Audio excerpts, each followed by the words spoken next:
You can't parent with pride and provide an emotionally safe space for your little one. Now, I know that that sounds a little harsh, but when you parent with pride, you're putting the emphasis on yourself, which means listen to me, do what I say. When you're parenting with the intentions of providing an emotionally safe space for your little one, you're saying, hey, you're having a hard time right now. How can I connect with you? How can I help you through this? Hey mama, my name is Janiqua. I'm an early childhood educator with the emphasis on helping parents to understand the emotional needs of their children. Now, most of us grew up being socialized to believe that respect only goes one way, right? And that's from the child to the parent. So that's why when our kids get in the stage where they start to tell us no, when they question things, when they don't just go and do what we tell them to, but they have a huge meltdown first, we feel triggered. And what that really is our pride rising up.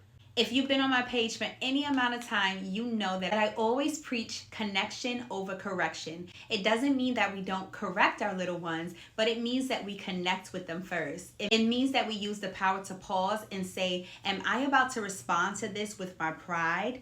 Am I making this moment about me? Or am I remembering that my child is not giving me a hard time? They're the ones actually having a hard time. And as a parent, it is my job and responsibility to help them through this. You approach every situation with empathy, which leads to your child feeling seen, heard, and understood, which is always the goal. Our kids do not need perfect parents. They're not asking for perfect parents. What our children do need to thrive is consistent emotional safety. Maybe looking at me like, okay, Joe, I'm on board, but how do I go about doing this? And if that's you, don't worry. We're going to talk about that in my next video.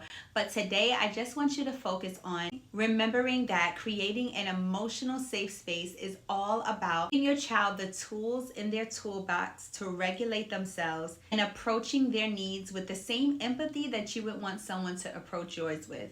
Pride puts an emphasis on how you're feeling in the moment, and empathy and emotional safety puts the emphasis on what your child needs in that moment. All for today, mama. If you're not following along, go ahead and do that, and I'll catch you in our next video where we talk about how you could go about doing this. And as always, breathe easy, because when it comes to all things motherhood and early childhood education, your girl's got you.